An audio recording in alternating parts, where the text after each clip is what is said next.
നാട്ടടുക്കളയിൽ തയ്യാറാക്കുന്നത് ഒരു സർബത്താണ്. അതിനുവേണ്ടി 4 മൈസൂർ പഴം എടുത്തിട്ടുണ്ട്. ഇതിന് പാളയംകോടൻ പഴം എന്ന് പറയും.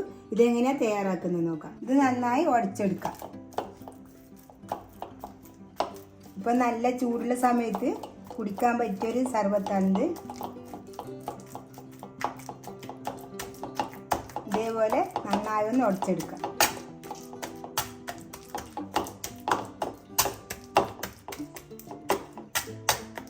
ഇത് നന്നായി ഉടച്ചെടുത്തിട്ടുണ്ട്. ഇത് നമുക്ക് ഒരു പാത്രത്തിലേക്ക് മാറ്റി കൊടുക്കാം.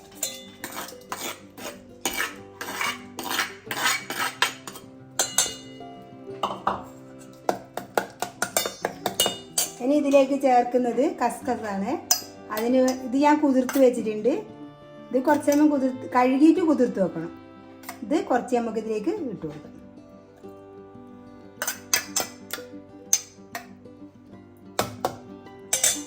ഇത് തലേന്ന് വെള്ളത്തിലിട്ട് വെച്ചാലും മതി. എന്നാൽ നല്ല കുതിർന്ന് ഇതേപോലെ വരും. ഇതിന് നന്നായി യോജിപ്പിച്ച് കൊടുക്കാം. കസ്കസ് ഇട്ട് നല്ലോണം യോജിപ്പിച്ചെടുത്തിട്ടുണ്ട്. ഇനി ഇതിൻ്റെ അകത്ത് ഒരു ചെറിയ കഷ്ണം ചെറുനാരങ്ങ പിഴിഞ്ഞെടുക്കാം. കുറേയൊന്നും വേണ്ട, ഒരു ചെറിയ കഷ്ണം പിഴിഞ്ഞെടുത്താൽ മതി. ഇനി ഇതിൽ ഞാൻ മധുരത്തിന് വേണ്ടി ചേർക്കുന്നത് തേനാണ്. മൈസൂർ പഴത്തിൻ്റെ മധുരം തന്നെ ഉണ്ടാവും. കുറച്ചേ ഇതിൽ ഒഴിച്ചു കൊടുക്കണ്ടു. ഇത്തിരി ഒഴിച്ചു കൊടുത്താൽ മതി. ഇനി ഇത് നന്നായി യോജിപ്പിച്ചെടുക്കുക. ഇനി നമുക്ക് സർബത്തിന് ആവശ്യമായ വെള്ളം ചേർത്ത് കൊടുക്കാം.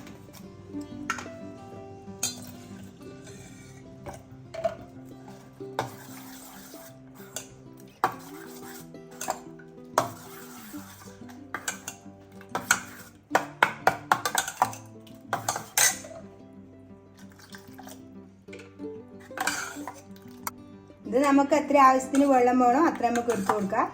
ഞാനിപ്പോൾ ഇത്രയേ വെള്ളം എടുത്തിട്ടുള്ളൂ. ഇത് നമുക്കൊരു ഗ്ലാസ്സിലേക്ക് മാറ്റി കൊടുക്കാം.